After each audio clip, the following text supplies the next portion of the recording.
Halløj. Jeg vil lige binde en af mine laksefluer her. Og det er en flue, der ikke har noget navn endnu. Men det er en, jeg selv har fundet på. Så jeg vil lige lægge et link til de ting af materialer, jeg kan finde. Så der de kan købe det og komme i gang. Godt. Det første, jeg skal bruge, det er et 1,8 mm rør. Og det er ligegyldigt, hvilken farve der er i. Så fastner jeg tråden hernede. Fastner tråden og binder sådan her. Og binder sådan en Mirage Opal tinsel ind i en medium.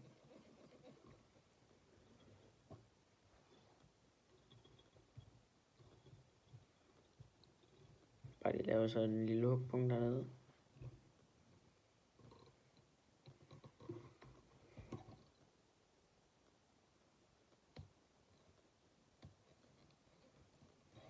Sådan der. Man kan gøre det, at man lige binder den lidt op der, så at man lige binder lige på millimeter af den. Jeg ved, det er 2 mm eller sådan noget. Så at man er sikker på, at den sidder der.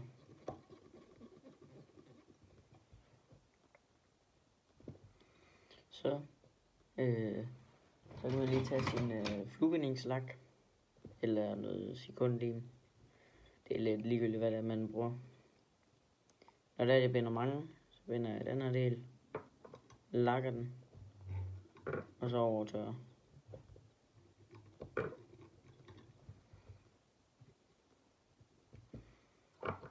Men nu skal jeg bare lige 2 sekunder til lige at tørre det der. Det er godt nok det her. Men så laver jeg en finish eller et halvstik. Og så binder jeg, eller så sætter jeg det over tørre, så det gør jeg med 20 stykker eller sådan noget ad gangen. Så skal jeg have sådan nogle sort-røde batchefjer her. Og dem binder jeg bare ind hernede bagved.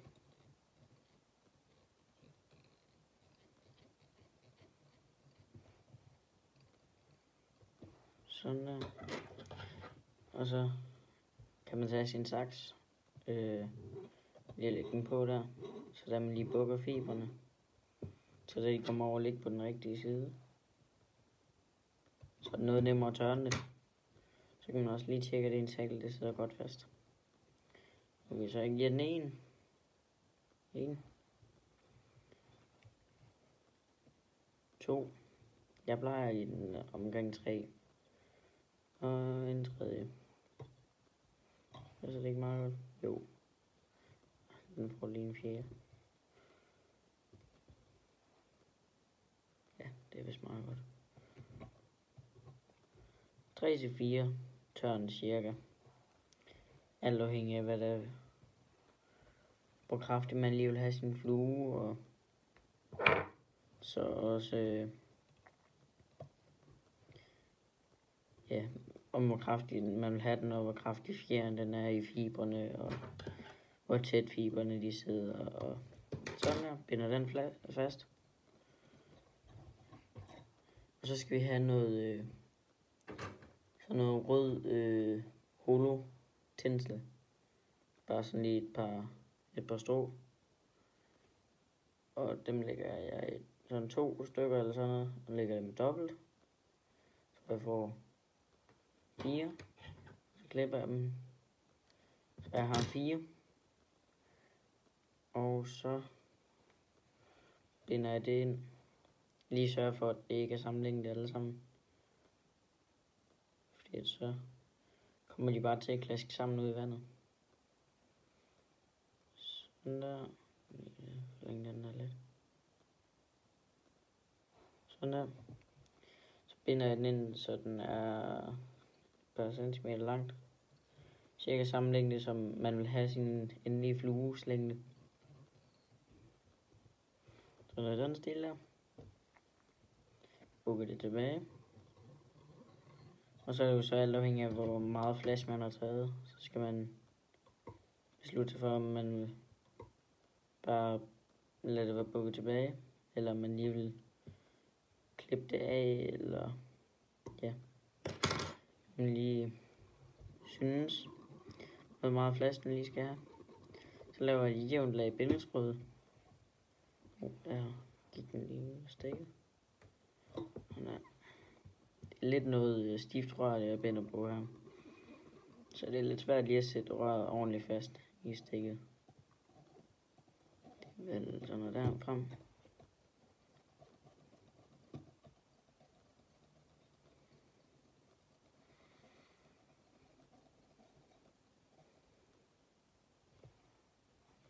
Men en sjov ting med den flue her, eller sjov, men en lille ting med den flue her, det er at første gang jeg var ude at fiske med den, det var oppe i Skjern, hvor men inden for 20 minutter, så havde jeg haft et hug, og jeg havde landet en fisk.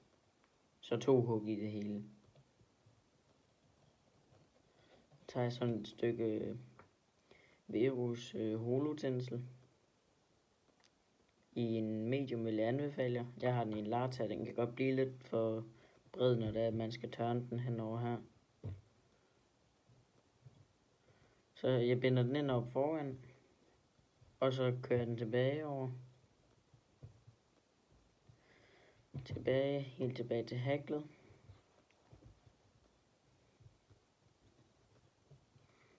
Men da jeg var oppe i Skjern, der fisk, der virkede nu meget godt. Jeg mener, det var 3 eller 4 hug, jeg havde i alt eller sådan noget i den weekend der. Men siden der har jeg faktisk ikke fisket med den. Fordi hernede i Grammo-systemet, der er den lidt for tung, den her. Jeg har fisket med den, men bare ikke med den belastning her. Jeg bruger den video her, som den originale, der er lavet med. Men det er egentlig en forholdsvis simpel flue. Så skal jeg have et sort-rødt bachelorfjer igen. Og binder den ind så nogenlunde ud i spidsen.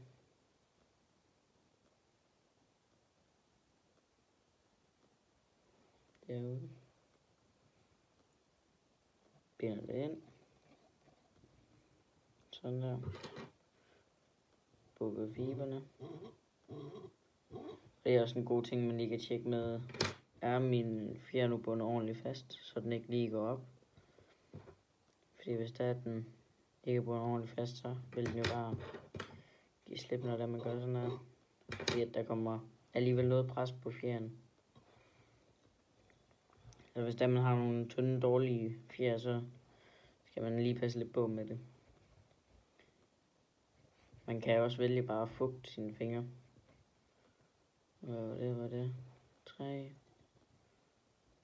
Jeg tror, den var der. Og så kører jeg lige lidt tilbage her. Og de plukker fiberne væk. Så at jeg får en ren stamme at indbinde på.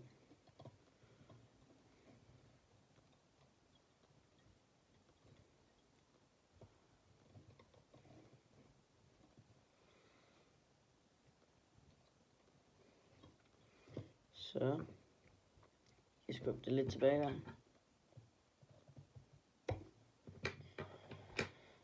Og så skal jeg lave et halvstik eller en web finish, eller ja, hvad man nu lige bedst kan lige at lave.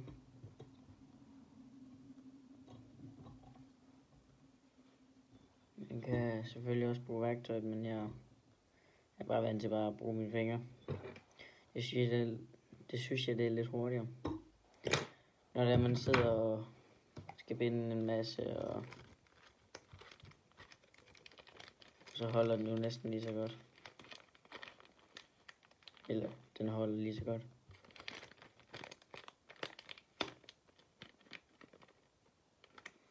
Så skal jeg have et 5 mm tungstensbit i metallic rød. Den ser sådan her ud. Det er fra Futurefly af.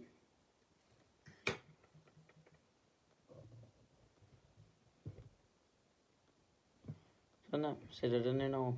Så giver man normalt lige noget superlim, men jeg har ikke lige min superlim lige her.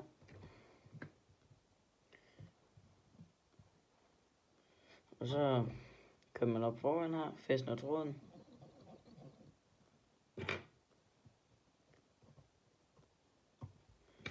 Men hvis det er, at jeg skal bruge den her flue i Ribå-systemet, altså, eller Grammo, Gelså og Fladså, så vil jeg ikke belaste den med 5 mm tungsten. Så vil jeg nok mere gå over i en 4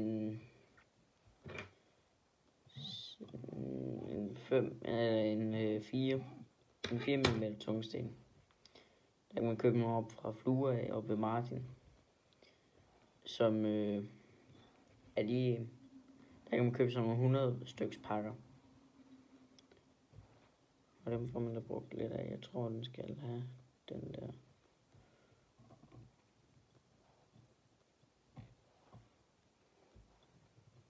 Frem der. Tørner. Rundt. Låser et tørn på fjern. 2 tørn ud. Og et låser på.